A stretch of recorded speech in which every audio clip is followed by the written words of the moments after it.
प्रकल्प कार्यालय प्रकल्प कार्यालय। आज आंदोलन काय चालू आहे आपलं आणि कशासाठी एकत्र आले आहेत आपण? आज भडगाव तहसीलच्या समोर एकलव्य संघटनेतर्फे बहुसंख्याक महिला आणि एकलव्य संघटनेचे कार्यकर्ते हा विरार मोर्चा घेऊन आलेले आहेत। त्या प्रमुख मागण्या अशा आहेत की भडगाव येथे प्रकल्प कार्यालय झालं पाहिजे। दुसरी गोष्ट दफन विधीसाठी जागा मिळाली पाहिजे। तिसरी कास्ट सर्टिफिकेटच्या ज्या जाचकाठी आहेत त्या रद्द झाल्या पाहिजे आणि ज्या एकलव्याच्या पुतळ्याची प्राणप्रतिष्ठासाठी जे परमिशन लागतं ते परमिशन मिळालं नको पाहिजे आणि शासनाने तसा GR काढला पाहिजे। अशा प्रमुख मागण्या घेऊन आम्ही आज सर्व भडगावच्या तहसील समोर विराड आंदोलन घेऊन बसलेलो आहोत।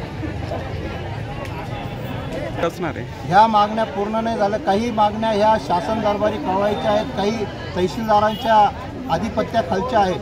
ज्या तहसीलदाराच्या आधिपत्याखालच्या आहेत त्या आम्ही आज त्या सोडल्याशिवाय इथून उठणार नाही।